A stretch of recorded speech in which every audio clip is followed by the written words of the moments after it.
Só Não, tá pra... funcionando. Você tá normal pra gente. Tá, pessoal já tá gravando. Só avisando. Olá, olá, boa Olá. noite a todos. Boa noite. Opa, tem gente aí. Já temos aí já um certo quórum, né? Então já podemos começar e já deu o nosso horário. Boa noite a todos, tudo bem? Espero que todos estejam bem. Então, vamos começar. Muito obrigada. Primeiro, gostaria de agradecer ao Guilherme Machovek. Estou falando sério? Machovek? Perto o suficiente. Nem eu acerto meu nome de vez em quando, então. Machovek? Diz aí como é que pronuncia. Machovek, é brasileiro. Machovek. Mais fácil. Machovek. Machovek. Beleza. Por estar dando essa aula para nós, essa palestra, né, que é sobre atuação para a câmera, né? Muito obrigada, Guilherme, muito bem-vindo à Faculdade de Arte do Cine de Moraes. Então, contigo, muito obrigada, e também agradeço a presença de todo mundo que veio prestigiar aí a aula introdutória aí sobre atuação para a câmera do Guilherme. Obrigada, Guilherme, é contigo.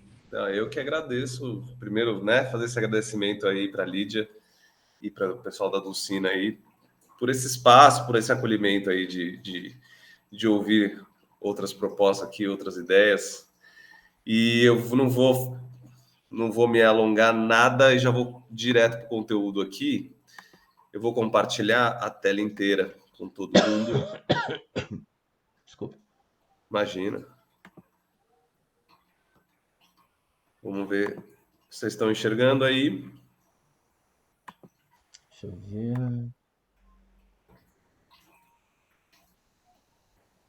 Não? Não vejo. De novo. Foi? Foi. Agora foi. Tá ótimo.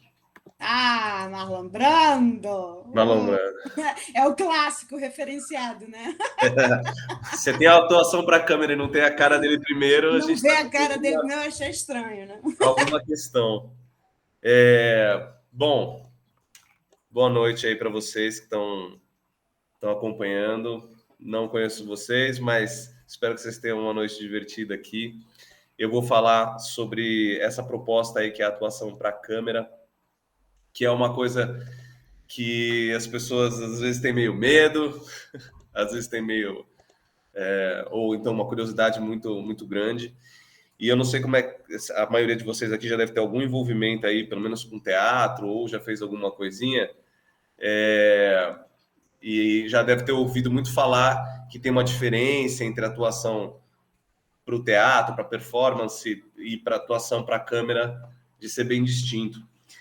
E a ideia desse curso aqui é falar exatamente sobre essa distinção, o que faz da atuação para a câmera algo tão específico e por que é importante aprender as técnicas específicas de interpretação para isso e conhecer o universo do audiovisual para que você entenda o contexto que essa atuação funciona. Então eu chamo o curso não só de interpretação para câmera, né, que tem vários que tem, mas como eu sou diretor, roteirista, eu trabalho com o cinema de uma maneira geral, eu entendo a importância que é o contexto para você entender o teu lugar na interpretação. Então, a proposta desse curso aqui é dar ferramentas para você ser um ótimo ator na frente da câmera, uma ótima atriz na frente da câmera, mas também para você ser um excelente colaborador em audiovisual.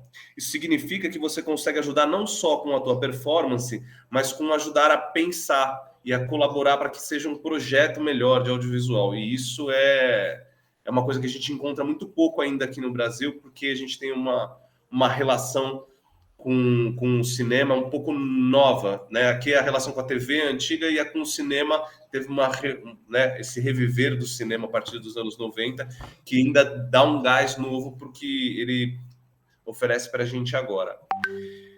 O objetivo aqui é dar ferramenta para ator e diretor, ou até para pessoas do cinema, mas o foco é para ator e diretor, consigam ser excelentes quando está trabalhando com câmera. tá bom? Basicamente é essa a função do que a gente vai fazer aqui, e tudo é para dar suporte a isso. Nessa aula de hoje aqui, a ideia é, basicamente, vou só voltar aqui para vocês me verem também, porque senão fico só falando com a imagem lá. Mas a ideia, basicamente, é vocês terem uma visão geral do que é o curso que eu ofereço, para que vocês entendam a abordagem e vejam se funciona legal para vocês. Eu vou falar um pouquinho sobre mim. Eu sou Guilherme Machovec, aí, que nem a Lídia falou, eu sou artista já tem muitos anos, são 24 anos de profissão, agora 25. Olha, 25, eu acho. Eu sou ator formado, diretor diretor também, né, junto nas cênicas ali, mas também sou escritor, fotógrafo, trabalho com edição e música. Eu vou começar pela música porque foi por onde eu comecei. Eu comecei na música na adolescência e compondo, eu acabei indo para o teatro, onde eu tive uma companhia de teatro durante 10 anos em São Paulo. Eu vou até colocar aqui eu até estou um pouco incomodado. Me fala que vocês me veem enquanto está a apresentação ou vocês estão vendo só a apresentação? E estamos vendo o seu rosto Tá também. espelhado para mim. Ah, tá. Então vocês veem a apresentação e a mim, é isso? Isso, exato. Tá. Uhum. No caso... Eu vou colocar aqui no chat meu site, se vocês tiverem curiosidade de olhar um pouco mais sobre a minha obra aqui, as coisas que eu faço, enquanto eu explico aqui para vocês. Estava falando, eu comecei com música e por causa da música eu comecei a compor para teatro, me apaixonei por teatro, tive uma companhia de teatro durante 10 anos em São Paulo, fiz mais de 30 produções lá, participei de muita coisa, escrevi umas 15 peças lá. Foi no teatro que eu tive a oportunidade de me experimentar como artista mesmo, né, de criar, escrevendo peça, dirigindo, atuando, produzindo. E teatro tem essa característica de você ir para todas as áreas, né? E foi graças ao teatro que em 2009 eu fiz um espetáculo chamado Sorria, que era em homenagem ao Charlie Chaplin. E para estudar o Chaplin, para escrever essa história e para viver o personagem do Carlitos ali, eu mergulhei na obra dele, assisti todos os 80 e poucos filmes que ele tem, as biografias, os documentários sobre ele, e acabei entrando em contato com o cinema. E me apaixonei. De repente, de uma hora para outra, o teatro entrou em segundo plano, terceiro plano, e eu mergulhei no cinema. E comecei a estudei bastante. Inclusive, fotografia, eu me formei como fotógrafo para apoiar a fotografia do cinema, né? E aí, chegando no cinema, que eu descobri que eu tinha estudado todas as áreas, né? A música, o teatro, a interpretação, a dramaturgia, para chegar no cinema, que ele usa todas as ferramentas e ainda tem a vantagem do olhar, né? Da perspectiva. O cinema te proporciona criar perspectivas diferentes, que às vezes no teatro a gente está sentado, o público está sentado assistindo, né?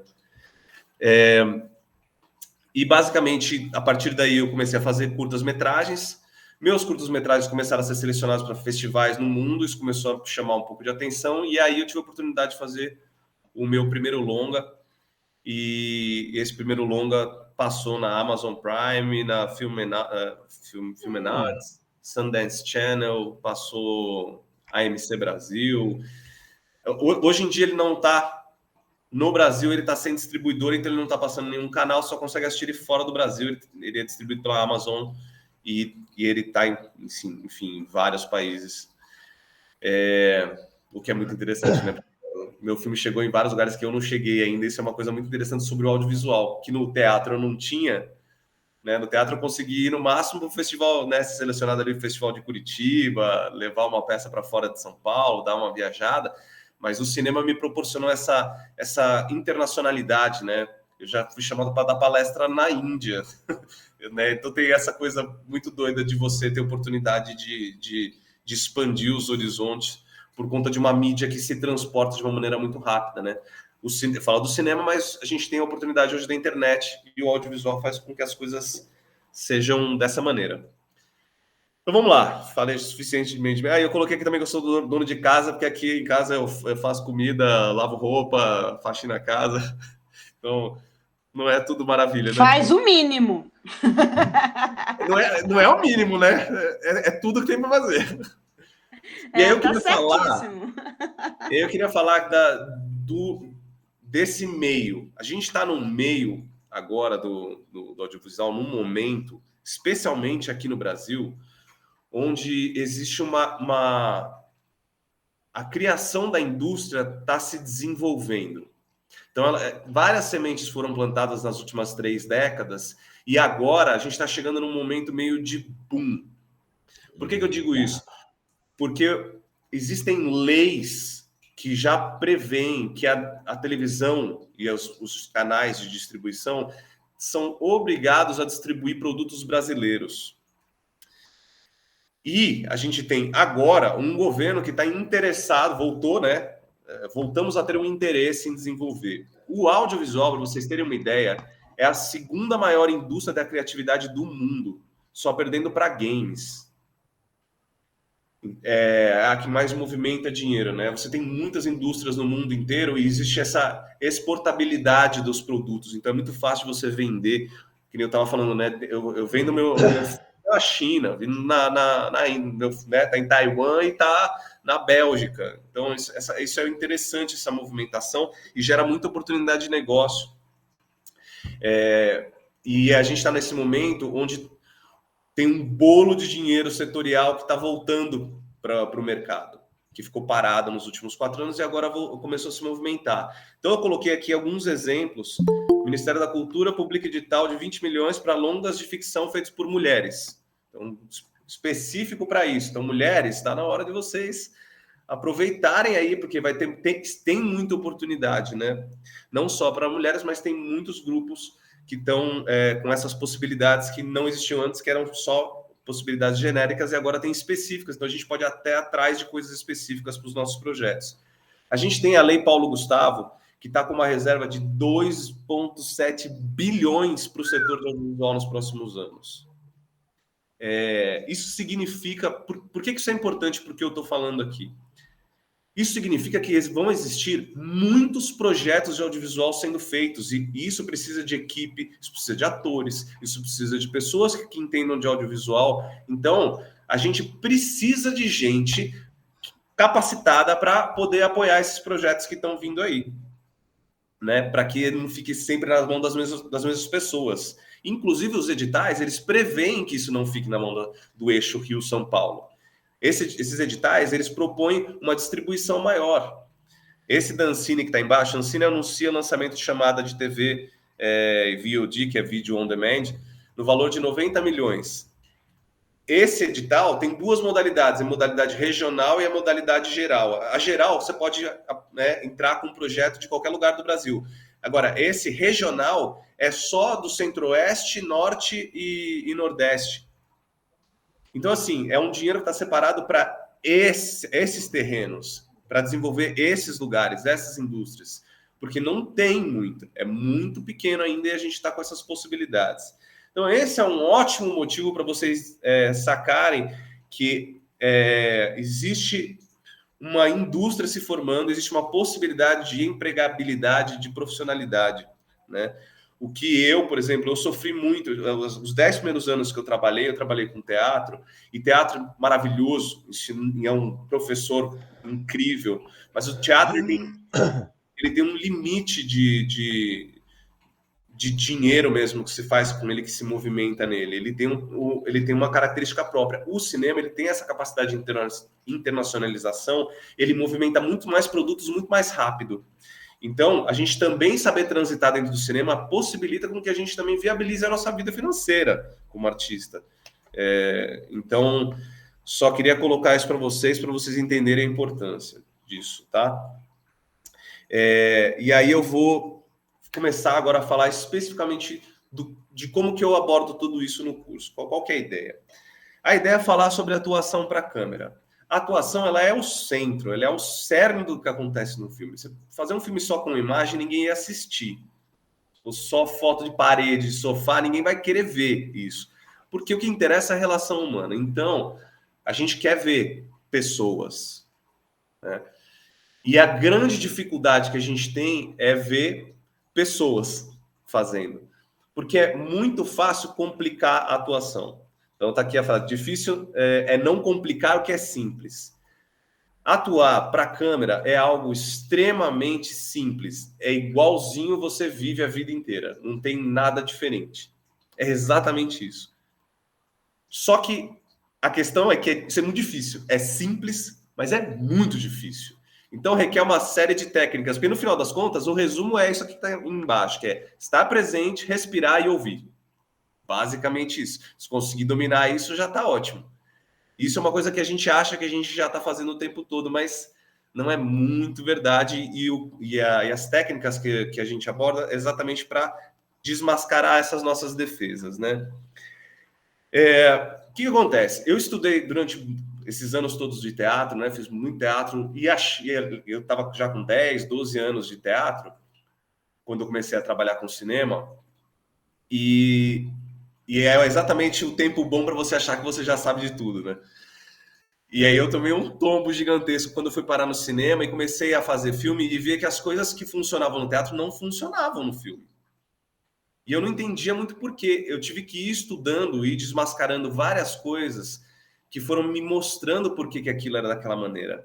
E isso me fez me interessar, que eu já me interessava muito por interpretação, fui entender quais eram os mecanismos de interpretação que o pessoal que fazia os filmes que eu assistia usavam. Então eu comecei a entrar em contato com as técnicas do Actors Studio, do Stella Adler e do Meisner. E esse último, que é o Meisner, foi o que mais me interessou. Vou explicar um pouquinho quem é Meisner, tá? Sanford Meisner foi um americano de um grupo de teatro muito importante americano de Nova York, chamado Globe Theatre. O Globe Theatre, ele era um grupo de jovens efervescentes ali do teatro americano, que entraram em contato com o grupo do Stanislavski quando ele foi para os Estados Unidos se apresentar. E eles ficaram super impactados com o tipo de interpretação realista que eles faziam nos espetáculos. E começaram a estudar com essas pessoas. E pegaram e começaram a estudar entre si também. E formaram esses 3 estúdios, né? O Actors Studio, o Adler Studio e o estúdio do Meisner.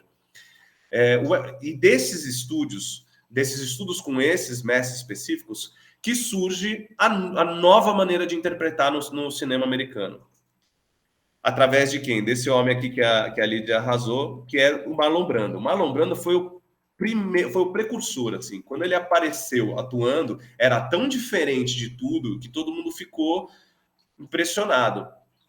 E ele era do Actors Studio. Ele era, Marilyn Monroe era, James Dean era, e depois deles veio Jack Nicholson, Meryl Streep, Al Pacino. Todas essas pessoas entraram em contato com as técnicas que esses caras ajudaram a mecanizar, né?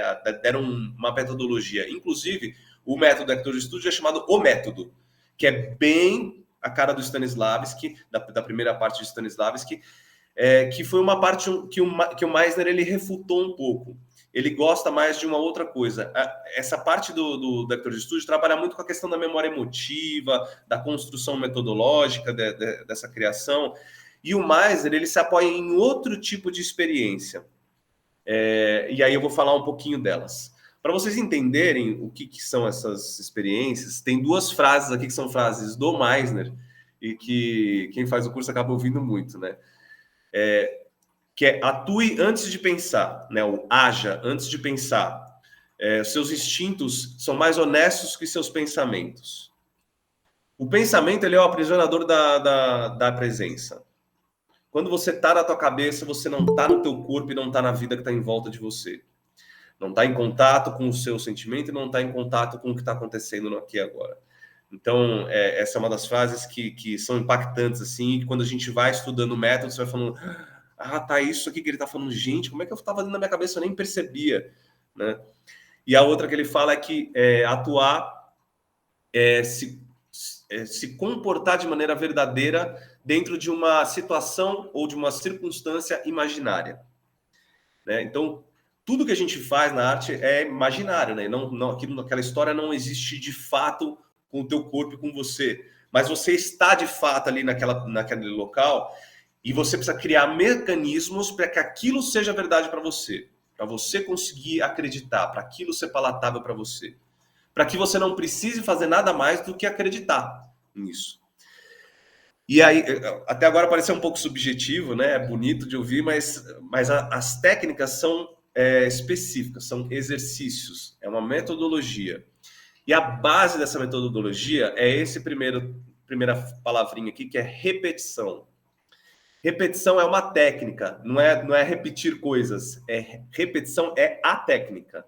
A técnica é usada, uma ferramenta para você trabalhar essa presença. Trabalhar audição, escuta ativa, trabalhar você compreender como você sente as coisas, como as coisas te movimentam, como você reage, como você trabalha com você mesmo dentro de uma situação. Ele usa a repetição e ele vai acrescentando outros tipos de trabalho. Outro trabalho é o estímulo externo. Então, ele pega o trabalho da repetição e ele vai colocando um outro elemento de estímulos externos. Eu já vou explicar um pouco melhor. De estímulos externos para que essa repetição se torne cada vez mais intensa. E aí você tem a situação imaginária, que é uma situação que você coloca para você poder repetir e você poder jogar estímulos para que aquilo vire um caldo muito parecido do que a gente vive quando a gente está encenando. Então, basicamente, é como se você vivesse coisas e situações na ideia de uma essência. Você vive uma essência de algo que se manifesta a partir do que está acontecendo aqui agora. E aí, a cena depois, ela só entra como uma forma para isso, como uma forminha. Então, acaba sendo muito simples e muito fácil de fazer. Mas o processo é um processo bem difícil, é um processo doloroso. Eu achava que eu já sabia tudo de interpretação. Eu sofri, mas eu sofri que vocês não têm ideia. Eu queria morrer. As primeiras aulas eu queria matar o professor, eu queria morrer. Mas conforme eu fui me permitindo viver o processo, me tornou um ator muito, muito, muito melhor, né? Hoje em dia eu estou muito feliz. Inclusive, eu usei essa técnica quando eu fui fazer o meu primeiro longa-metragem e, graças a Deus, assim, todos os atores, eram só 4 atores, e todos os atores trabalhavam com essa técnica, né? E a gente conseguiu se entender muito bem e, inclusive, 2 das atrizes, assim, foram selecionadas para prêmio, uma foi premiada, porque realmente é bem real, né? Você vive a situação imaginária de maneira verdadeira, tá bom? Então, não é só o Meisner que eu vou trabalhar no curso, porque vem com uma série de técnicas que são específicas para o audiovisual, então você saber questão de enquadramento, posicionamento, luz, blocking, uma série de coisas que são técnicas específicas do meio audiovisual e que vão agregar a essa técnica. Mas o centro da coisa é, na minha opinião, o Meisner, e no curso que eu dou é o conceito do Meisner. Beleza? Gente, só falando aqui, se vocês tiverem alguma pergunta, já anota, tá? Porque vai ter uma hora que eu vou falar para vocês. Agora, o que eu estava falando lá no começo, a atuação, ela depende do contexto. Então, no teatro, ela funciona de uma maneira, numa performance na rua, ela funciona de outra maneira, dentro de um circo, ela funciona de outra maneira. Para a TV, para a câmera, ela vai funcionar de uma maneira. E até para a câmera, quando você fala de uma propaganda, uma série e um vídeo para o YouTube, você tem maneiras diferentes de lidar com isso. Então, é muito importante a gente entender o contexto. Para mim, portanto, não tem como um ator saber só o que o ator tem que saber. Não adianta ele só ir saber interpretar e falar o texto e ser verdadeiro. Ele tem que ser um bom colaborador, ele tem que entender como funciona o meio. E eu vou dar um bom motivo para isso. Quando vocês entenderem, eu vou até dar uns exemplos aqui hoje, não vou me aprofundar demais, porque não tem como, que é um curso de meses, mas assim, vocês vão entender como detalhes técnicos de outra área influenciam diretamente em se o filme que você está fazendo é bom e se você vai estar bem no filme. Então é por isso que a gente entra nesse processo de criação. E aí o grande legal disso aqui é que, por conta desse estudo, você vai saber fazer um filme no final do curso. Se você quiser sair, não é obrigado, né? Mas se você quiser sair e fazer o seu filme, você vai saber fazer, porque você vai pegar técnicas de todas as áreas. Então, você vai saber compor uma obra audiovisual. E aí eu chamo aqui de... Antigamente era a linguagem cinematográfica, né? Porque isso era mais voltado, era um estudo que era feito no cinema, mas hoje em dia se expande mesmo para o audiovisual, porque isso pode ser em qualquer tipo de mídia. A questão é, essa linguagem é basicamente escrever com luz e som. Quando a gente pensa em escrever com luz e som, é porque escrever é uma forma de você... É a criação, né? É você compor algo, você criar algo. Com luz e som é porque áudio é som e visual é luz. Tá? Inclusive, fotografia, quando eu fiz a faculdade de fotografia, a primeira coisa que a professora falou, foto é luz, grafia é escrever. Então, fotografia é escrever com luz, né? E o som que também vem agregar essa questão. Então, são vários segmentos que trabalham para que uma obra cinematográfica aconteça. Fotografia, que é tudo que está atrás da câmera, então a iluminação, o tipo de câmera que você usa, o tipo de lente, a arte é tudo que está na frente da câmera, ou seja, figurino, cenário, maquiagem, cabelo. Direção é aquilo que direciona a linguagem criativa para onde ela vai, que faz as escolhas, né? Roteiro, que é a planta baixa. Você precisa de ter uma planta baixa para você poder construir, né? Um arquiteto precisa ter desenhado algo para que depois aquilo exista no 3D. No cinema, no audiovisual, funciona da mesma maneira. Você precisa de um roteiro bem feito para que você consiga ter uma obra bem feita. Isso significa que um roteiro bem feito não necessariamente vai ser uma obra bem feita, mas se não tiver um roteiro bem feito, aí com certeza não vai dar uma obra boa, né? A atuação mesmo que a gente já conversou, que é o cerne da questão. Produção, que é a maneira de você angariar recursos, de você organizar esses recursos para realizar algo. E o design de som, que é o desenho de tudo que acontece em termos de som num filme. E para você poder lidar com essa criação, eu criei um sistema de 6 ferramentas. Essa é uma criação minha, tá? Então, são 6 ferramentas que eu entendi que funcionam em todos os âmbitos da criação do audiovisual. Esses 6 são estrutura, equilíbrio, movimento, intensidade, profundidade e significado, tá? Eu vou desmembrar um pouquinho essas ferramentas, mas basicamente elas vão servir para que você pegue cada um dos segmentos, então a estrutura na fotografia, a estrutura na arte, e você consiga desenvolver um trabalho a partir delas. Se você seguir todas elas, você consegue ter um produto no final com uma tridimensionalidade, né? Com uma profundidade boa. Queria só dar um respirinho antes de entrar tecnicamente nisso aqui. Eu esqueci de perguntar, eu gosto muito de perguntar porque eu gosto de saber com quem eu estou falando e ver se vocês estão me ouvindo ainda. Queria que vocês colocassem aqui no chat qual é o filme preferido de vocês. Ou série também, tá? Vou colocar o meu aqui.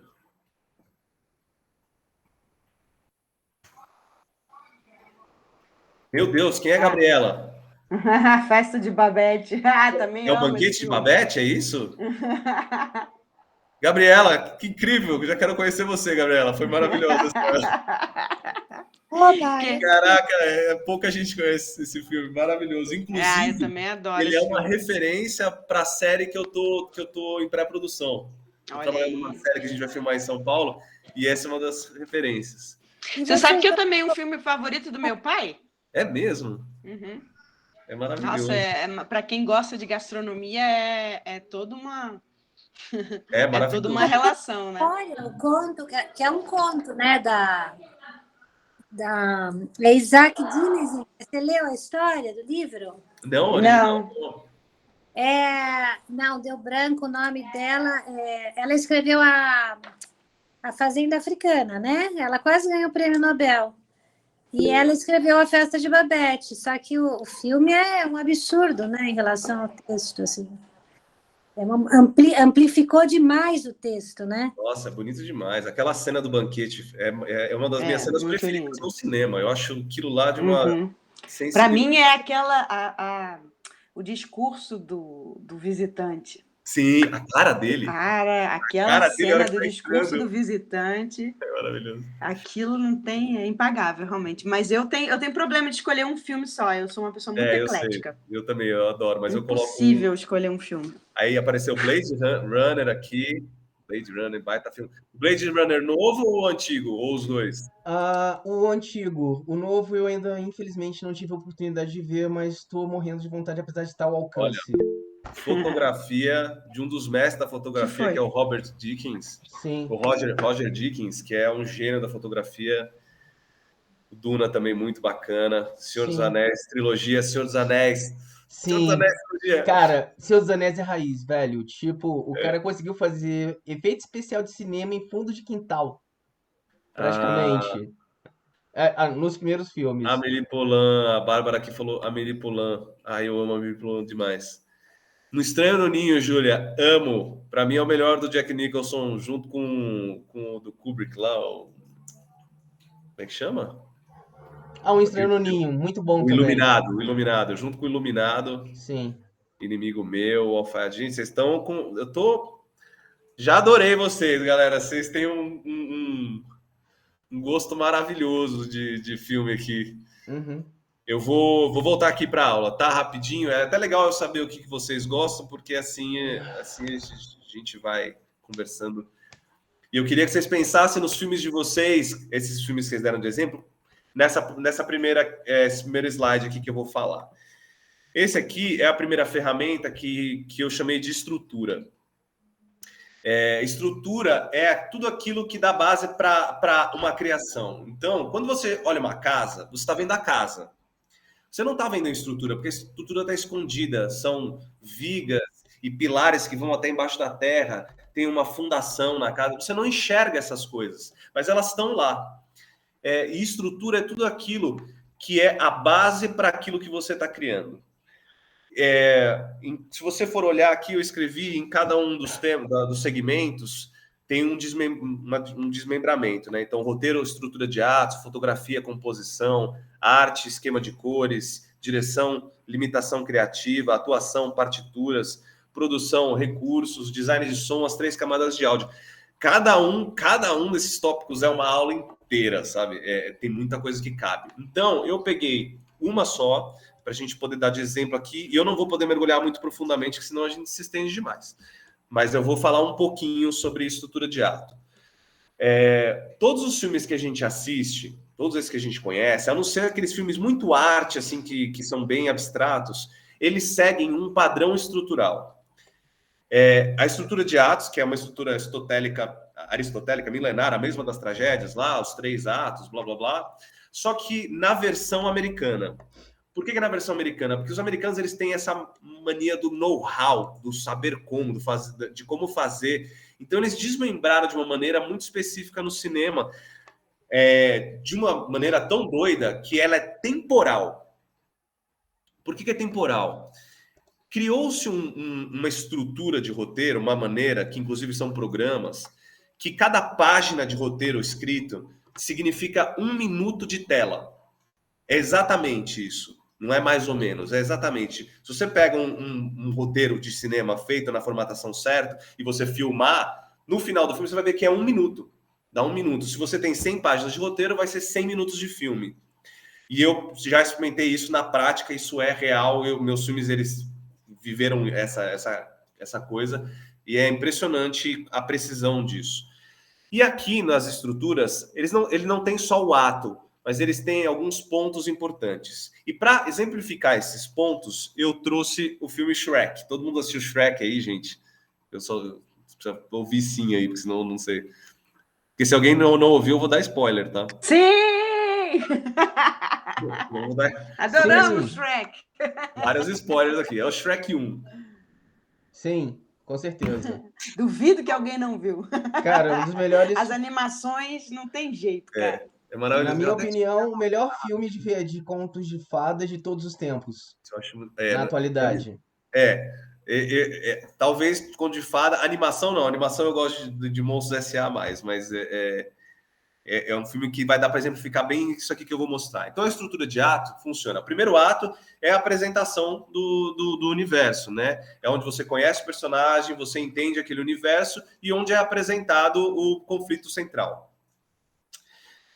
Então, no cinema, nos primeiros 10%... Imagina que essa imagem que vocês estão vendo aí, né? elas são... É 100% de filme. Ou seja, nesse caso, esses filmes são até eu marquei aqui, são 90 minutos de filme, o Shrek. Então, imagina que esses 90 minutos, eles são esse 100% dessa linha que você está vendo. O primeiro ato, ele vai ter 25% disso. O segundo ato vai ser 50% disso e o terceiro ato mais 25%, que vai totalizar esse 100%. Tá? Isso é bem preciso e cada um desses pontos são marcados por que a gente chama de ponto de virada. Tá? Então é só para explicar um pouco a estrutura. Vamos olhar aqui.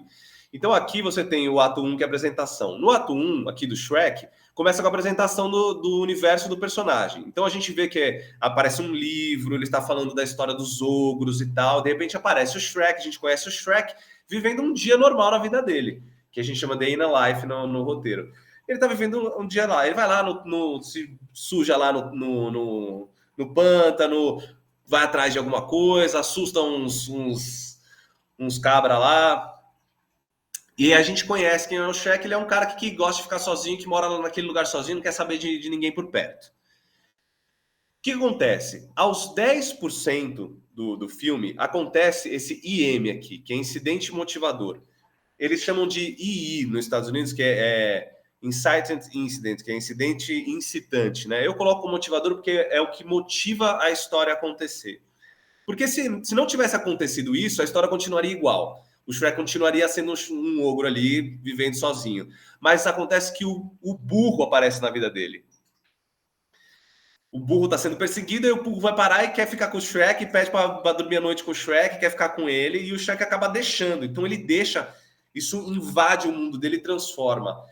Depois vai se multiplicando e vai piorando, porque aí todos os personagens estão fugindo do Lorde aí, que tirou a terra deles, e tá todo mundo indo lá pro pântano do Shrek, e o Shrek fica puto e vai atrás do Lorde para falar: ô, você precisa devolver essa terra para essa galera. E aí acontece, não sei se vocês lembram do filme, mas ele faz um torneio para todo mundo, para quem matar o Shrek virar o campeão, para o campeão ir e salvar a princesa que ele quer casar. Trazer a princesa que ele quer casar. Só que o Shrek ganha de todos os caras. E aí o Shrek vira o campeão. Ele fala: então tá, então você agora, se você for lá e trouxer a princesa para mim, você tem o seu pântano de volta. Que o Shrek, na verdade, o que ele quer é voltar pro pântano dele. E aí tem o ponto de virada. O ponto de virada é um momento onde o personagem principal, o protagonista, toma uma decisão de sair do universo conhecido e ir para uma jornada. Então, o Lorde fala para ele: se você for lá, você traz ela de volta, eu devolvo, tá bom? Tá bom, eu vou. Ele topou e ele sai para um universo novo. Ele sai para uma jornada. E aí é o ato 2, que é o ato que a gente chama de confronto. Esse ato 2 ele é dividido em duas partes, tá? A parte A e a parte B, que tá aqui, né? Aqui seria a primeira parte, aí tem o meio do filme e tem a segunda parte. Esse meio do filme é o ponto central. É bem o meio mesmo. Se você... No Shrek, para vocês terem uma noção, um incidente motivador acontece aos 9 minutos, quando o burro chega. Lembra que eu falei que era 90 minutos? Exatamente nos 10% acontece isso aqui. Depois, um pouquinho para frente, esse ponto de virada aqui, ele acaba acontecendo no 25, em vez de acontecer no 22,5. Mas é bem, bem próximo, né? Mas às vezes vai um pouquinho para lá, um pouquinho para cá. Mas olha como é próximo. Questão de 2 minutos de diferença. E o ponto central acontece exatamente aos 45 minutos, quando nessa busca aqui, ele finalmente consegue resgatar a princesa. Que é o que a gente chama de vitória. Então, o protagonista normalmente tem uma vitória. Ela pode ser uma vitória falsa ou uma vitória real. Não vai dar para eu entrar muito nessa questão, mas no caso aqui, é uma vitória falsa. O Shrek acha que ele conseguiu o que ele precisava, que era pegar a princesa para levar para lá. Mas, na verdade, ele vai descobrindo, nesse segundo ato B, que ele começa a se apaixonar pela princesa. E, no fundo, ele não quer voltar a ser sozinho. Ele quer agora ter uma vida com pessoas. E aí o processo todo é chegar no ponto de virada 2. Ponto de virada 2 é quando acontece a pior coisa no mundo para o personagem. Então ele ouve da Fiona que por causa de uma falta de comunicação, ele ouve que ela acha o ogro feio, mas ela está falando dela, mas ele acha que é dele. Então quando chega a hora de dar ela pro Lorde, ele dá ela pro Lorde, vai embora e volta para o mundo anterior. Ele volta lá para o começo do filme, né, que a gente chama de retorno. Retorno do personagem à armadura, né? Então ele volta para a armadura dele, aquilo que ele achava. E é só que nesse processo ele não consegue mais ser feliz porque ele já passou por toda essa jornada. Então o ato 2 é a catarse, né? E o clímax, no caso, aqui é quando ele beija a Fiona para nunca mais ser...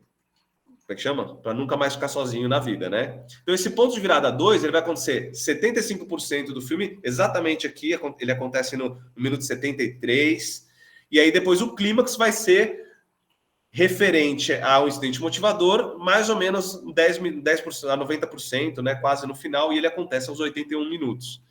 Então, assim, é bem preciso, gente. É um negócio muito louco. E eu já peguei vários roteiros, e depois pega esse filme favorito seu e coloca nessa estrutura para ver como é que é. Provavelmente você vai se surpreender e vai ver que é bem preciso. Se você conseguir identificar os momentos, é bem preciso. Bom, vamos para o segundo tema aqui. O segundo tema é equilíbrio. Eu vou sair um pouco da ideia do roteiro para vocês entenderem que cada área do cinema é uma área interessante e que tem suas regras, tá? Então, quando a gente fala de equilíbrio, ele também acontece em todos os segmentos, mas a gente vai falar dele na fotografia.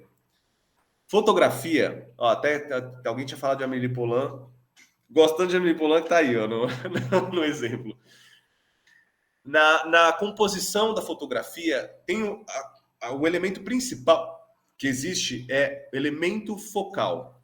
É aquilo para onde o olho vai, é o foco daquela imagem, é para onde a gente quer ir. Então, aqui tem alguns exemplos de focal. Então, você tem uma imagem que é toda verde e você tem um ponto vermelho aqui. É o único ponto que é diferente do resto. Então, o ponto vai para aquela... Quem já estudou Gestalt, quem já estudou design, aí sabe como é que funciona. Então, aqui a gente tem linhas que direcionam para esse personagem, você tem a cor diferente, você tem até uma figura humana que chama atenção mesmo, mas tudo te joga para esse centro, né? Aqui embaixo você vê que é o foco. O elemento focal aqui, quem ajuda o elemento focal é o próprio foco da lente. Você vê que atrás está desfocado e aqui está focado. Então o olho vai direto para onde tem foco. Aqui é uma cena que tem movimento, eu não tenho ela aqui agora, mas basicamente a gente segue o elemento focal que a câmera está movimentando junto. Então quando a câmera se movimenta junto com um objeto, é esse lugar que a gente tem que olhar. E vocês vão ver isso depois, lá na frente tem um exemplo que eu vou apresentar. E aqui tem o contraste, né? O ponto mais alto de luz mais forte contra o de luz mais fraca desses dois, é para onde o olho vem. Então, esses aqui são alguns exemplos de como o ponto focal carrega a intenção da imagem. Mas se a imagem tiver só elemento focal, ela não é equilibrada. Ela fica uma coisa só, você só fica olhando para aquele lugar e aquilo perde interesse rápido. A gente precisa ter mais de um ponto. Então, existe no cinema, para equilibrar isso, na fotografia, o ponto de fuga. Então, aqui, a gente tem de novo um elemento. O cara que está com a cor diferente de todo mundo aqui, ele está de preto, com um lenço branco, tem um negócio apontando para ele aqui, o nosso protagonista está olhando para ele, a gente vem direto com o olho para cá. Só que aqui é a imagem do protagonista. Olha como está maior. Apesar desse elemento ser mais forte, aqui é maior. Então, você fica jogando o olho de cá para cá, de cá para cá, de cá para cá, e te dá um elemento de equilíbrio. Aqui embaixo, ó, a gente tem a Amélie Poulain, só que a gente tem essa luz azul aqui que não tem como a gente não puxar o olho, porque é uma luz, é uma luminosidade mais intensa e com uma cor totalmente de fora da composição aqui. Então isso faz com que o nosso olho faça esse movimento e traga um interesse para a imagem. A mesma coisa aqui, ó. Aqui é o ponto de interesse, porque aqui até está desfocado, né? Mas olha como vocês já sabem que aqui é o outro ponto de fuga, né? E aqui, o ponto de interesse é aqui, mas a gente fica nessas duas, porque essa imagem é grande, ela está em silhueta, né? Aquela questão da sombra e da luz próximo. Então, aqui é para mostrar como, num elemento de fotografia,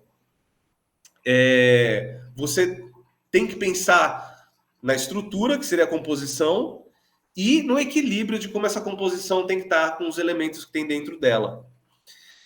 Vocês podem estar pensando aí, pô, isso aí não tem nada a ver com atuar. Eu vou só fazer uma reflexão aqui.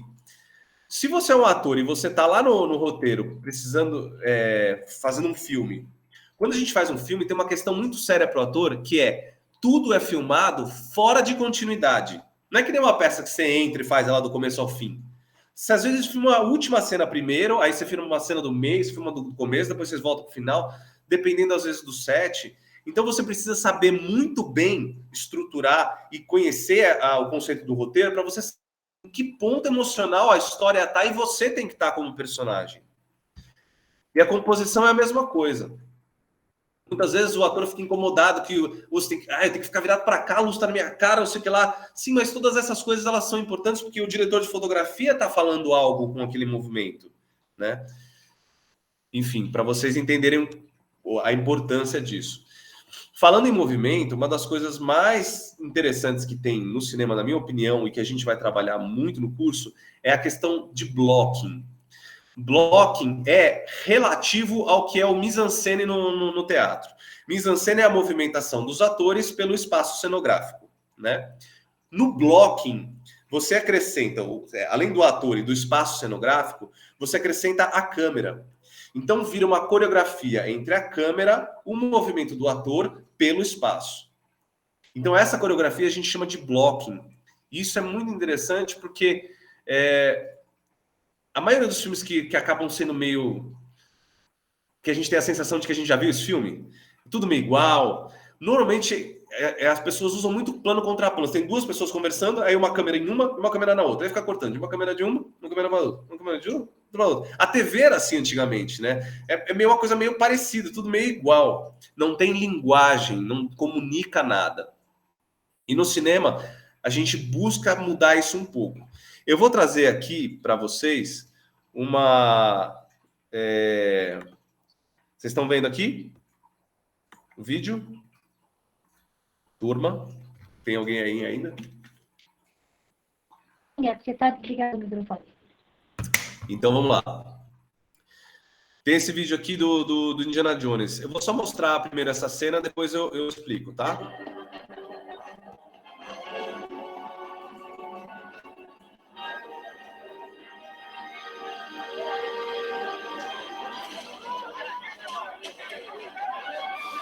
Bem curtinho, só para vocês entenderem. Agora eu vou explicar, tá? Indiana Jones está procurando a mulher que ela entrou dentro de dessas bacias e ele tá correndo atrás para achar essa bacia. Então, olha só como a gente vê. Primeiro, ele correndo. Agora a gente vê um close do olho dele. Aí a câmera vem se afastando aos poucos.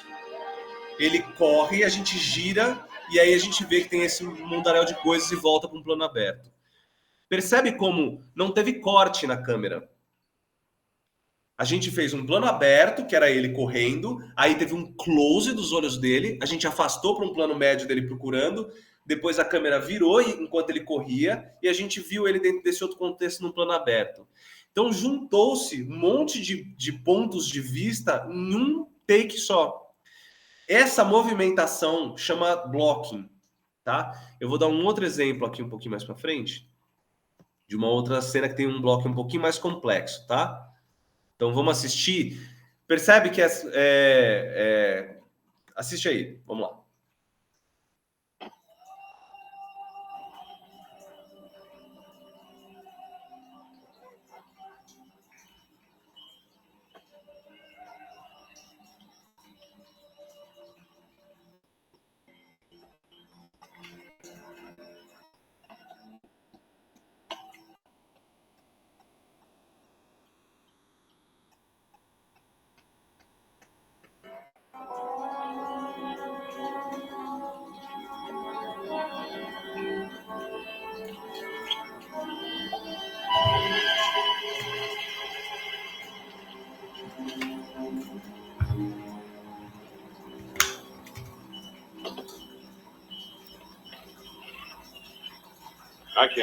Aí.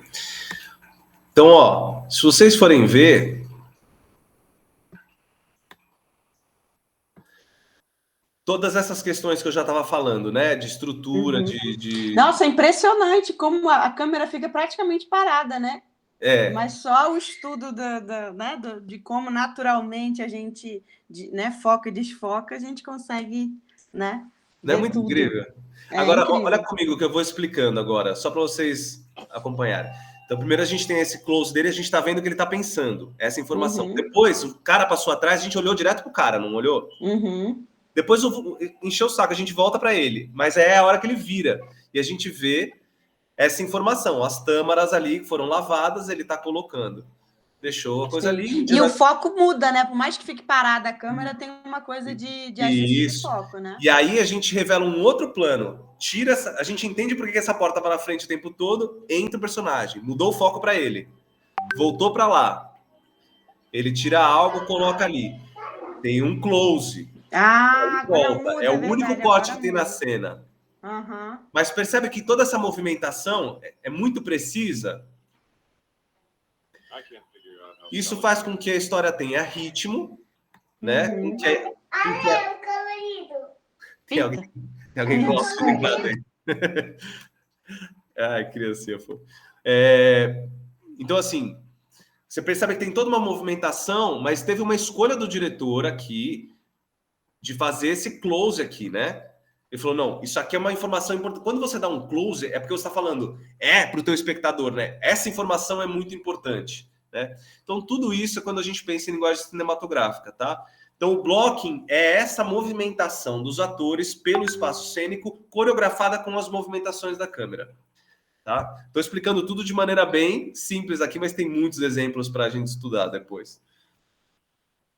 Aí, a próxima ferramenta, essa ferramenta que eu, como eu falei, foi o movimento, tá? A próxima ferramenta é intensidade. Intensidade também, ela está espalhada em todos os segmentos aqui, mas eu acho que o maior exemplo de intensidade do que é intenso dentro de uma obra audiovisual é o seu clímax. É o ponto mais alto da história. Normalmente é o que traz mais intensidade, né? Mais intensidade pode ser várias coisas. Uma explosão pode ser intensa, né? Você está assistindo um filme, de repente explode um carro ali do outro lado. Aquilo é intenso. Mas ele é intenso para aquele momento. Mas dentro da estrutura do filme inteiro, aquilo é o ponto mais alto? Aquilo é o clímax? Não, mas daquele momento, daquela cena, ele é um clímax daquele momento. Mas da história, talvez seja só o que a gente viu lá na estrutura do roteiro. Então, eu não posso gastar o clímax em qualquer lugar. O ponto mais alto da história tem que ser um só. Você tem que levar a história inteira para um ponto. Ou você tem que levar a cena inteira para um ponto. Vocês já tiveram a sensação de que um filme não acaba nunca? Ou que ele acaba várias vezes? Nossa, parece que já tinha que ter acabado esse filme aí. Depois você acha que acabou, mas não acabou, aí continua. Essa sensação é porque o clímax ele não está claro. Teve vários pontos de clímax e você ainda não conseguiu... O filme não conseguiu terminar, entendeu? Isso é uma coisa que acontece, né? É uma coisa que o diretor tem que estar ligado. De novo, sempre olhando para o espaço inteiro e também para o microcosmo daquilo. E o microcosmo daquilo é a cena. E eu queria mostrar uma cena para vocês, que é uma cena que eu gosto muito para falar sobre clímax. É uma cena do filme Sociedade dos Poetas Mortos. Eu vou deixar vocês verem aqui. Amo esse filme também. Let's put you out of your misery. I didn't do it. I didn't write a poem. Mr. Anderson thinks that everything inside of him is worthless and embarrassing. Isn't that right, Todd? That's your worst fear. I think you're wrong. I think you have something inside of you that is worth a great deal. I sound my Eric York. The rooftops of the world. W, Uncle Walt again. Now, for those of you who don't know, a yelp is a loud cry or yell. I would like you to give us a demonstration of a barbaric yelp. Come on, you can't yelp sitting down. Let's go, come on, up. Gotta get in yelping stance. A yelp. No, not just a yelp. A barbaric yelp. Yelp. Come on, louder. Yelp. Oh, that's a mouse. Come on, louder. Yelp. Oh, good God, boy, yell like that. There it is. You see, you're a barbarian in you after all. Now, you don't get away that easy. Picture Uncle Walt up there. What does he remind you of? Don't think. Answer. A madman. What kind of madman? Well, think about it. Just answer again. A crazy madman. Oh, you can do better than that. Free up your mind. Use your imagination. Say the first thing that pops into your head, even if it's total gibberish. Go on. A swiney-toothed madman. Good God, boy. There's a poet in you after all. There. Close your eyes. Close your eyes. Close them. Now, describe what you see. I close my eyes. Yes. And this image floats beside me. Sweaty-toothed madman. The sweaty-toothed madman with a stare that pounds my brain. Oh, that's excellent. Now give him action. Make him do something. His hands reach out and choke me. And all the time he's mumbling. What's he mumbling? Mumbling truth. Yeah. Truth like a blanket that always leaves your feet cold. Forget them. The blanket. Tell me about that blanket. You push it, stretch it, it'll never be enough. You kick at it, beat it, it'll never cover any of us. From the moment we enter crying to the moment we leave dying, it'll just cover your face as you wail and cry and scream.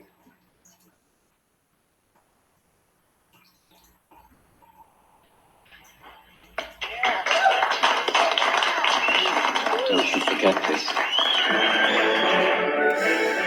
Maravilhosa essa cena, né? Aí eu queria... A gente tá falando...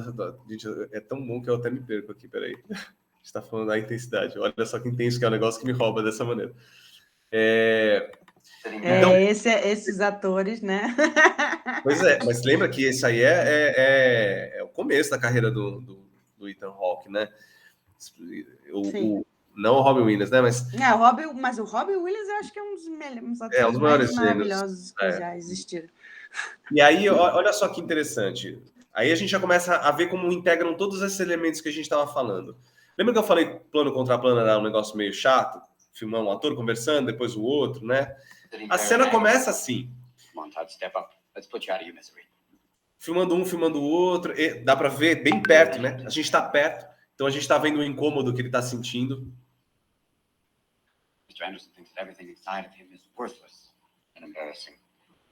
E o professor vai expondo ele. E ele vai se sentindo exposto. Só que aí a gente abre. O professor está dando uma aula. A gente vê a lousa, é um plano aberto, e ele está falando com uma sala inteira. Eric. Yup. Rooftops. Mas a gente volta sobre a sensação. Olha, ele não está querendo se expor, ele não está querendo entrar. Ele está ouvindo o que o professor está falando, mas ele não quer vivenciar isso, ele não quer se expor. Ele está dando aula. E aí ele volta.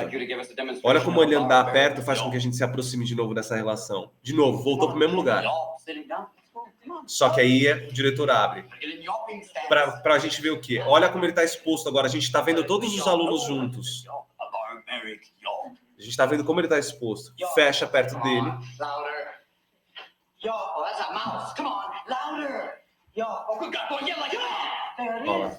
Olha lá. Presta atenção que nesse momento, vou só repetir, eles criam a intensidade através de um diálogo cada vez mais forte, né?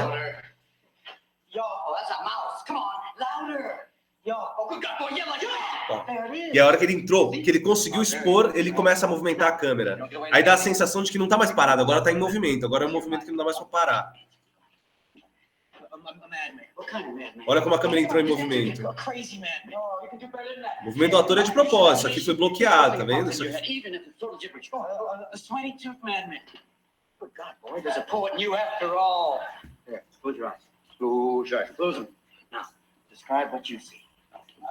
Percebe que quando ele começa a falar, a câmera volta a movimentar. Porque a gente está seguindo o movimento dele. With a stare that pounds my brain. Oh, that's excellent. Now give him action. Make him do something. His hands reach out and choke me. Percebe que a gente fica tonto junto com ele. A gente está na sensação que ele está. Olha como a gente diminui. Estava vindo com o clímax, ele diminuiu para poder levar o clímax no momento certo. É quando ele fica sozinho. From the moment we enter crying to the moment we leave dying, it'll just cover your face as you wail and cry and scream. E aí a gente está pronto. Era isso. Silêncio. O clímax dessa cena é silêncio. Então a gente tem muito barulho, muito movimento para depois chegar num clímax de silêncio, onde algo aconteceu e todo mundo sentiu o impacto daquilo, né? Então nessa construção, a intensidade normalmente tem muito a ver com o contraste. Como eu falei, você está vivendo aqui, de repente tem uma explosão. Puta, isso causa uma intensidade gigantesca. Eles estavam falando, ele falando, na hora que ele termina, para e olha, todo mundo faz silêncio, todo mundo aquilo contrasta muito. Quando a câmera está parada, ele está incomodado. É diferente de quando a câmera entra em movimento, também causa uma intensidade a hora que a câmera entra em movimento. Então, tudo isso são pontos de intensidade que vão fazer com que aquela cena se movimente para um pico, né? A outra ferramenta é profundidade, tá? Tô acabando, só mais duas, tá? Profundidade, eu até falei, tô falando aqui direto do ator, da atuação mesmo, de como o ator aborda isso. Apesar de entrar em todos os recursos, para o ator, tem uma questão aqui que eu acho muito importante, que às vezes as pessoas não enxergam.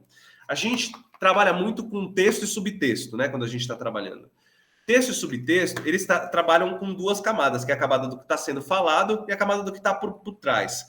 Mas isso que está por trás tem várias camadas. E às vezes a gente não consegue entrar nessas nuances. Porque existem níveis do que está acontecendo.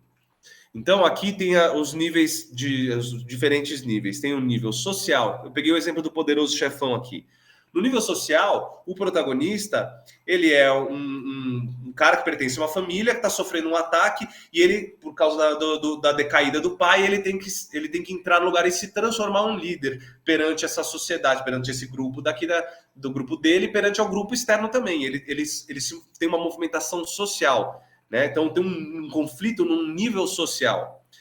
Mas também tem um conflito no nível interpessoal. Por quê? Porque ele tem irmãos, ele é mais novo, os irmãos tratam ele como mais novo, ele tem uma namorada que quer casar com ele, e ele refuta aquilo, mas depois ele começa a virar aquilo. Então, tudo isso tem a ver com um conflito interpessoal que ele está vivendo diretamente com as outras pessoas que estão em volta dele, que ele tem uma relação afetiva.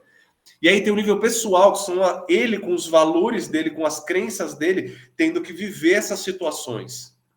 E tem o último nível, que seria um nível espiritual, mitológico, que é o nível onde aquilo se sobrepõe ao que está acontecendo. Então, quando termina o filme, ele ganhou a guerra. No nível social, ele conseguiu ganhar a batalha lá contra os inimigos lá. No nível pessoal, ele aceitou a jornada dele. No nível interpessoal, ele conseguiu conquistar todo mundo ali em volta, ou pelo menos definiu as relações em volta. E nesse nível mitológico, ele se transforma num rei, ele é coroado no final. É literalmente uma coroação que acontece aqui. Mas a gente não enxerga um rei, né? Mas mitologicamente, isso é um rei. É um caminho, uma jornada de um príncipe que vira rei. Então, às vezes a gente não consegue, a gente falha um pouco de enxergar isso, e isso pode adicionar muito para a tua interpretação sem você ter que fazer muita coisa. A compreensão desses elementos faz com que eles se manifestem no presente quando você estiver interpretando. E por último, o último que é o mais importante, e que eu não vou nem escolher um específico, porque todos misturam demais, que é o significado. É aquilo que dá signo, né, que significa, que toma o lugar de algo em nome de um conteúdo que tá subentendido por aquilo. É metafórico, é a parte onde a gente olha as coisas, todas essas questões que a gente passou e outras, com um olhar de artista. Porque quando você é um ator porque você está atuando, porque você está agindo dentro de um contexto ficcional ali. Mas, além de ator, você pode ser um artista, que é alguém que consegue olhar aquilo de maneira poética, empática, profunda, né? Que consegue passar por todos esses elementos que a gente falou e transcender isso para o significado. E aí é o que, na verdade, essa aula é sobre isso. É sobre a gente conseguir entender esse contexto e trazer significado e transformação para a vida das pessoas. E aí eu deixo com essa frase aqui, que é: uma câmera não é nada se não se vê aos olhos de um poeta ou ao coração de um artista. Então, essa aqui é a aula, gente. Muito legal. Queria ficar mais, porque se continuasse eu ia ficar. Mas tem muito conteúdo, viu, gente? Muito. Mas agora seria a hora de vocês perguntarem aí, se tiverem dúvidas sobre alguma coisa, quiser explorar algum aspecto. Não, só para explicar, gente, o Guilherme vai dar um curso de extensão. A ideia é que ele dê um curso de extensão para começar ou semana que vem, se tudo der certo, no máximo na outra. Está atrasada a divulgação, mas alguma hora vai rolar. Né? Tudo no Dulcina atrasa, né? Legal, você vai dar um tudo. curso de extensão no Dulcina, que massa. Sim. Exatamente. Mas, Lídia, já tem horário para... sábado de manhã. Não De 9 divulgaram ao ainda. meio-dia. Não divulgaram ainda, né? Não, a gente ainda vai divulgar. Está ainda preparando o card, acertando os detalhes, enfim, Dulcina, né, gente? Muitas bombas e problemas de começo de semestre e confusões para resolver, e luz e mutirão de limpeza que teve, né? E o curso dura quanto tempo? A ideia é até dezembro, né, Guilherme? Todo sábado. Por volta de 6 meses, É bastante conteúdo. Bom. Muito bom. Então não seria até dezembro, né? Seria até o fevereiro? Teria que ser um pouquinho mais estendido. A gente ainda temos que resolver detalhes. Né? Ele já deu essa aula um pouco para estimular aí, né? E já para a gente conhecer também um básico da teoria, né? Da legal. técnica. E outras coisas, não só a técnica Meisner, né? Que é você, né? Para atuação é a técnica Meisner. Tipo uma aula workshop. Mas também tem todo o resto, né? A ideia aqui era, assim, no mínimo, para que vocês consigam entender a função de um ator dentro do contexto cinema. Né? O contexto do cinema, série, audiovisual. Exatamente. Para vocês entenderem todas as coisas que englobam isso. Né? Pelo menos o contexto dessa palestra é isso.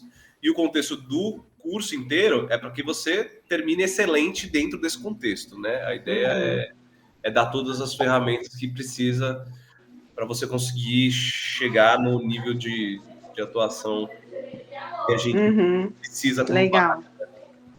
Mas é presencial, né, Guilherme? Presencial. Não dá pra fazer online do jeito que eu faço as coisas. Porque, assim, para mim já é desesperador, porque todas essas coisas que eu tô falando, eu faço com exercício. já é meio desesperador. Eu gosto de fazer. Eu tenho um tempo de exposição, mas cada uma das coisas, das falas, eu gosto de associar com um exercício físico que traga isso para o corpo, para a voz. Então, por isso que aqui acaba sendo meio que uma passada de conteúdo.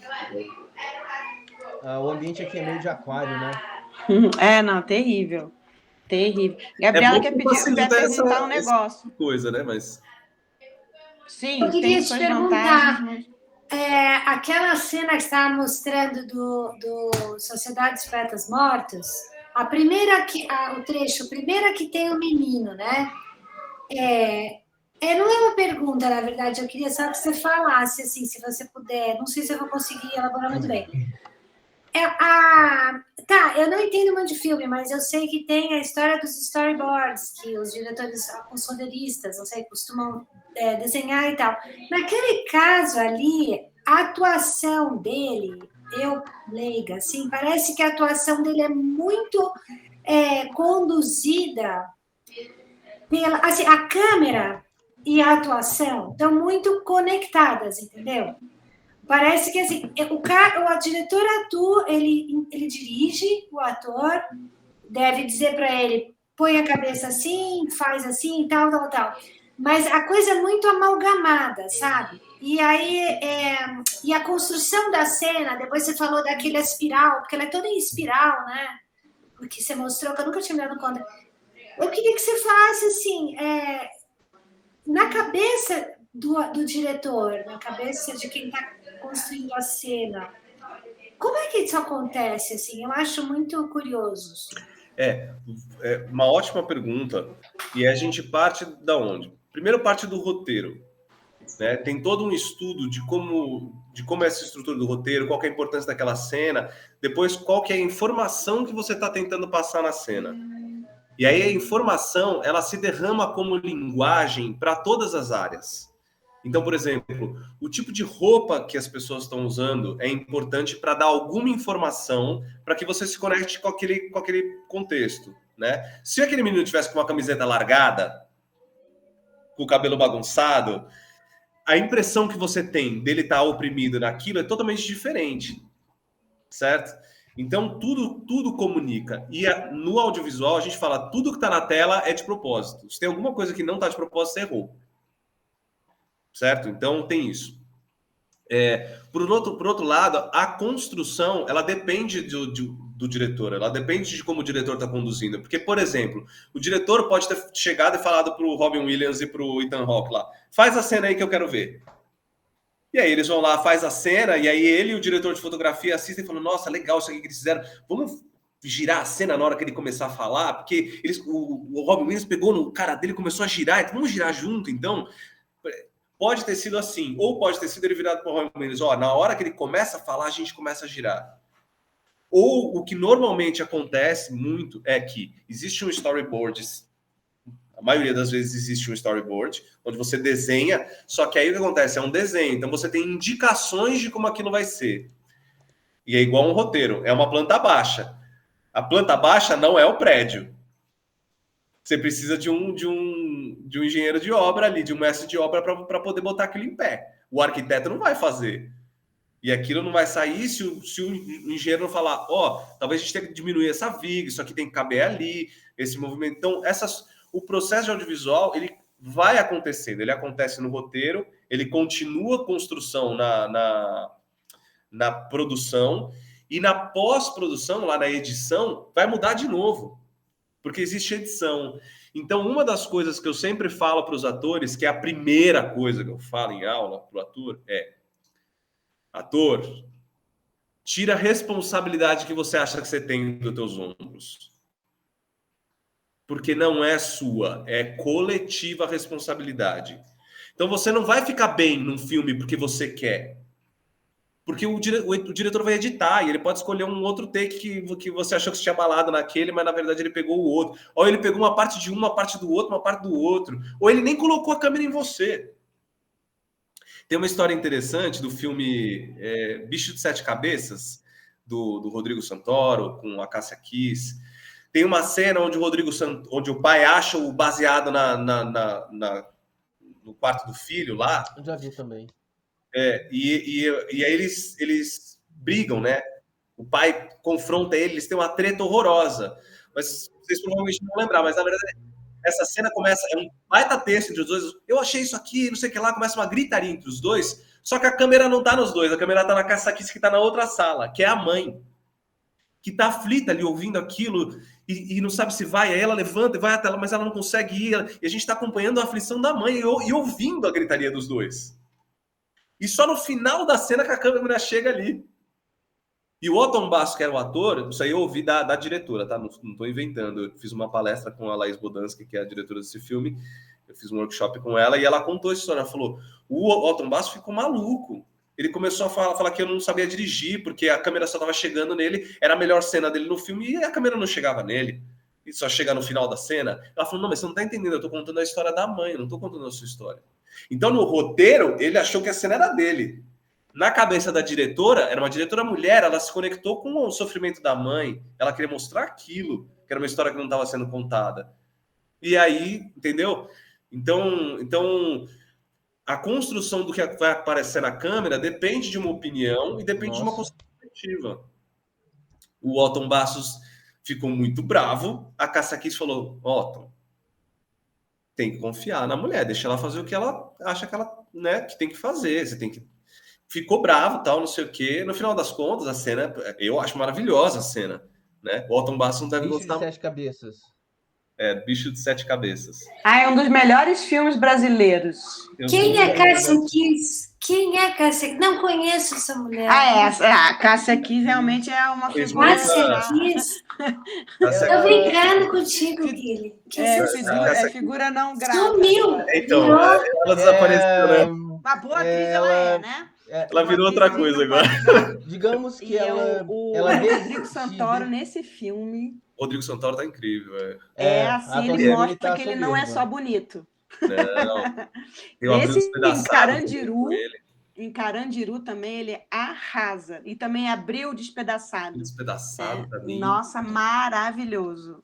O Rodrigo Santoro realmente, para mim, eu fico assim, né? Atiça meu lado hétero, porque realmente E finalizando... Além de ser lindo, ele é bom, porque tem aquelas figuras que são bonitas, mas você vê que é uma parede, né?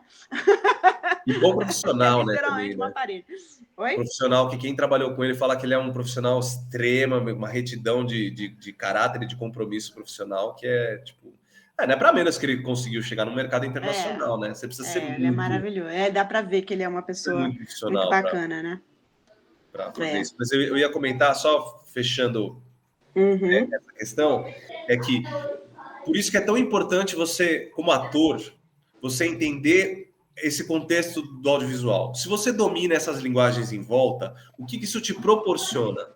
Escolher bem as pessoas com quem você quer trabalhar. Porque aí você vai assistir o filme do diretor e vai ver se as interpretações lá estão boas, se a movimentação de câmera é interessante. Se você vai pegar um roteiro, vamos fazer esse roteiro, te dão um roteiro, você vai olhar, e o roteiro não tem ponto de virada, não tem conflito, não tem os elementos que você estudou e que você sabe que tem que estar ali. E aí funciona como duas coisas. Uma, ou para você falar, não quero esse projeto, ou quero esse projeto, porque você entende que aquilo é bom ou ruim, ou para você colaborar para aquele projeto melhorar. Você pegar o roteiro e falar, não, eu gostei da ideia, mas está faltando, aqui o ponto de virada não está claro. O que é que o protagonista está decidindo? E você começa a ser um colaborador. E isso, assim, por alguns diretores vai ser mal visto, né? Para algumas pessoas vai ser mal visto, mas provavelmente não são essas pessoas que você quer trabalhar tanto. Por outras pessoas que abraçam mais a colaboração, que é mais a identidade do cinema, o cinema é muito colaborativo. Tá? O cinema, TV, série, assim, é muito mais colaborativo que muitas vezes, pelo menos o teatro que eu participei, que era uma coisa muito... O diretor é a grande figura e ele manda você fazer e você faz. Às vezes, né, dependendo se for um pouco mais leve, você consegue fazer umas criações. No cinema, tem muita conversa antes. Porque muitas vezes tem pouco ensaio. Então, vocês precisam se entender muito sobre o que vocês estão fazendo. Porque estar no set é muito caro. Custa dinheiro de gravar. Então, precisa ser muito conversado e precisa ser desenvolvido antes. Então, tá aí algumas dicas, né, para você, como ator, poder pensar nos seus projetos, que projetos que eu quero participar. Já ir preparado para as filmagens, né? Com certeza. Eu li várias teses e coisas sobre atuação, livros e tal, fala muito desse, né, muitas técnicas de inclusive fazer imersões, né? Quem dirige a atuação, fazer tipo laboratórios e coisas imersivas antes, para quando a pessoa vai filmar e que aí já está o aparato técnico todo pronto, já ter um preparo, né, para esse... Eu gosto muito de imersão. Para teatro eu também fazia, eu gosto muito de imersões. O que eu gostava muito da teatro, que eu quase não faço em cinema, como é que chama? Partituração? Ensaiar. Eu, como diretor, não gosto de ensaio. Porque o que eu faço no máximo o blocking, isso que a gente estava falando. Mas se for um bloco complexo, aí tem que ensaiar, né? Não, mas você ensaia o blocking. Sim, o blocking, mas às vezes é um você não ensaia a intenção, complexo. Você não ensaia a intenção, você não ensaia a inflexão em frase, você não ensaia como vocês vão... qual que é o ponto da cena. Não, você pode estudar, ter a sua opinião, o blocking, né? Mas a técnica Meisner vai servir para te libertar disso na hora que você for fazer. Para que você tenha todos esses conceitos e vá para a cena e descubra o que é que vai acontecer naquele momento. Porque o legal da Até porque uma vez gravado tá bom e aí... Pois é. E aí é uma outra teoria que é take 2 não é take 1. Você não tem que repetir o que você fez. Tem que experimentar outra coisa, né? Vai experimentar outra coisa. Você vai dar opções de edição para o editor, para o diretor. Então, aí você se enxerga como um colaborador, não como a pessoa que faz o produto final. É uma pessoa que gera material bruto. Então, eu dou opções, eu dou caminhos, eu pesquiso o meu personagem de dentro para fora. Na cena. E eu tenho uma dúvida. O blocking, quem define o blocking é a fotografia, a direção ou os dois juntos? Tudo isso depende do projeto, tá? Depende muito do projeto. Por quê? Porque tem diretor de cinema que não sabe linguagem cinematográfica. Então, aí, quem vai fazer a movimentação da câmera é o diretor de fotografia. Né? Mas o ator pode também propor, o ator pode entrar no espaço e falar, nossa, eu queria, né, eu queria chegar mais perto dele, eu queria ir para a janela, eu queria ar, você pode, existe uma conversa, né? Tem gente que é um pouco mais rígido, mas não, mas de uma maneira geral, ideias são sempre bem-vindas aqui no set. Inclusive, o equilíbrio, uma das matérias que eu falo, né, das ferramentas, o equilíbrio, ele é muito importante entre o planejamento e a espontaneidade. Esse talvez seja o equilíbrio mais importante de um projeto de audiovisual, porque ele tem que ser absolutamente espontâneo. Se você não planejar muito bem as coisas, você não faz nada. Então, esse equilíbrio é talvez o mais difícil e mais importante. É o famoso paradoxo, estrutura, espontaneidade. Conjunto opositório, como diria Grotowski, né? Ai, para ter espontaneidade, você tem que ter estrutura. E você tem os que caem mais para um lado e mais para o outro, né? E, por exemplo, sim, em São Paulo tinha muita, inclusive, né, tinha muito isso, o Antunes Filho e o Zé Celso, eles eram os exponenciais desse balanço, né? A espontaneidade do Zé Celso com a estrutura maravilhosa do Antunes Filho, e era algo que era legal, você saía de um, assistia o outro, você falava, cara, é isso mesmo, é muito doido. Eu faço isso, inclusive, na minha tese, eu fico analisando, a partir dessa questão da estrutura e espontaneidade, analisar a diferença entre os fenômenos cênicos, porque, na verdade, é uma relação específica para cada processo, se duvidar. Com certeza. Né? Cada experiência, ou cada dia, talvez, né? Mas tem técnicas que levam, né? Tem modus operandi, né? Que levam para um lado ou levam para o outro. Grotowski, inclusive, falava em linha orgânica e linha artificial, que faz todo sentido, né?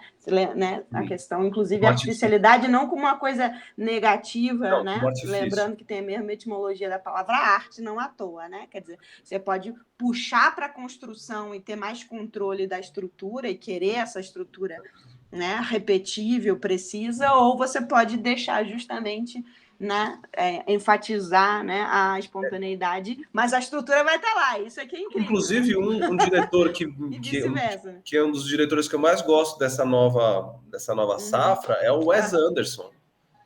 O Wes Anderson, Moonrise Kingdom, tem tanto o Grande Hotel Budapeste, ele tem essa coisa muito artística, né? Ele é um cara cheio de arte, as coisas são super surreais, né? São super além tem extensões da realidade, são super artificiais, que nem você estava falando, cheias de artifícios, inclusive, e é muito legal.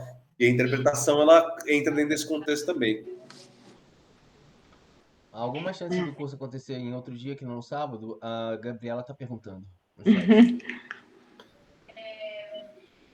A gente podemos conversar, né? Vamos ver.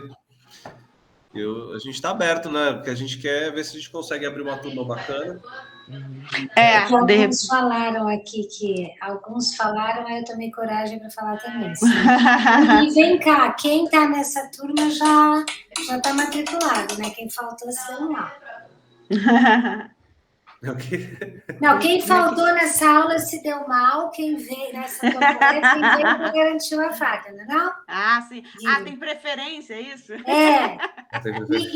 tem cota para 50 também, tá, Lídia, né? Tem preferência de matrícula. Mais 50 que a gente sofre, a gente é minoria, mulher de 50. Muito bom, viu? Foi você que trouxe ele, Lídia? Na verdade, foi Guile que me achou, né, Guile? Que bom. Coincidências do destino. Ares novos, assim, é bom. Assim, né? É bacana isso.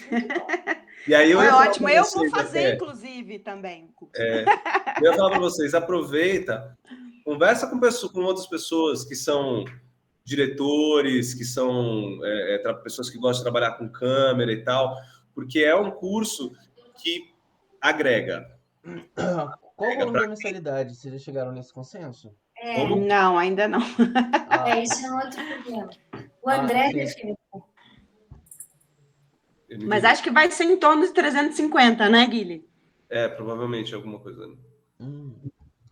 Provável. O conteúdo ainda não temos, assim, fechado ainda valores com a gestão, nada disso ainda está discutido, mas a ideia é essa.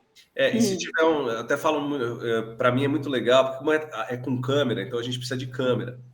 A gente precisa, às vezes, de até sair, e às vezes eu preciso de trazer mais uma pessoa. Então, se a gente tiver um número bom de pessoas, eu consigo trazer um outro profissional para trabalhar comigo, fazer só a câmera, para eu focar só na interpretação. Né? Qual que é o número bom para você? Olha, para mim, assim, entre 8 e 22 é um bom número.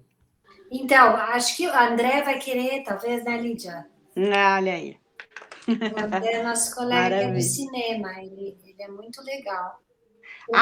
Você tem que, Guilherme, conhecer André, e ele é ótimo ator também. Massa. E a André também trabalha com TV e tudo. E inclusive, acho que seria lindo se a André até pudesse fazer, né? A André é realmente maravilhoso. Eu até comentei com a Lídia. Tá aí, André? Não, né? Eu comentei com a Lídia, um dos grandes motivos de eu estar querendo dar curso aqui em Brasília é porque eu cheguei aqui em Brasília há pouco tempo, né? E eu preciso ter pessoas para eu poder trabalhar. Né? Conhecer atores, inclusive. Eu preciso né? conhecer atores para poder fazer filme, para poder fazer projetos aqui em Brasília, né? Cultivo de networking, legal.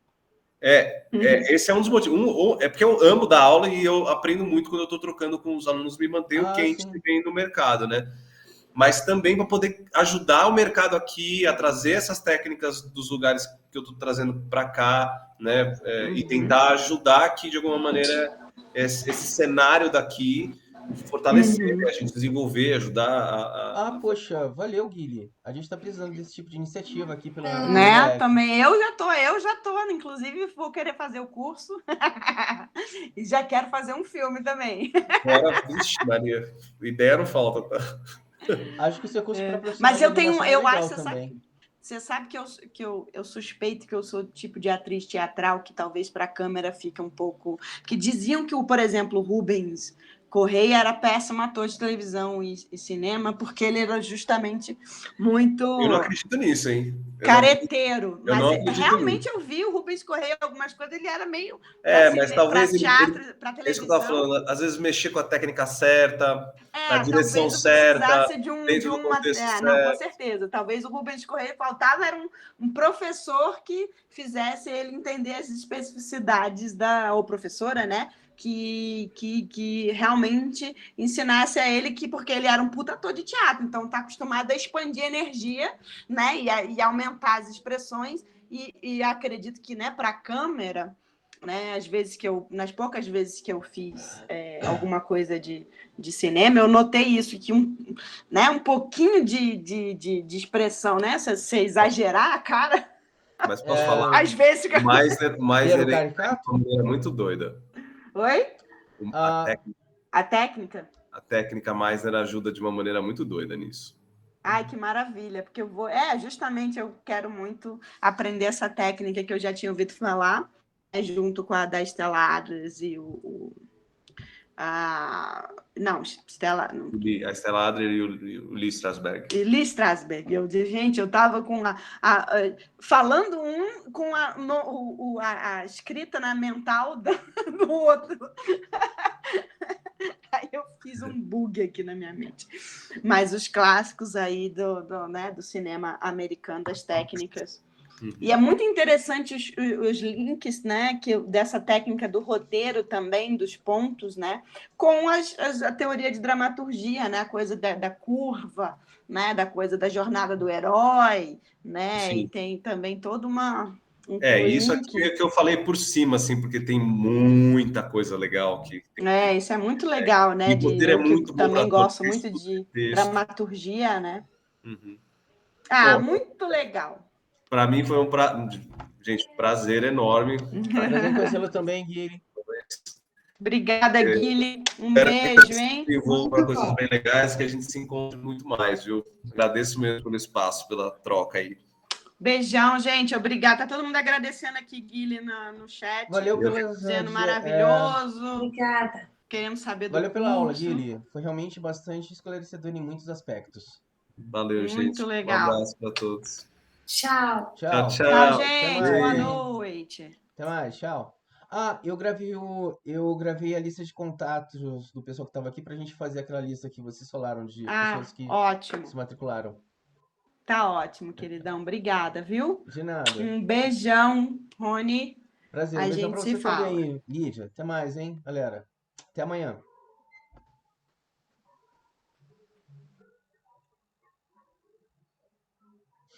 Falou, pessoal. Até mais.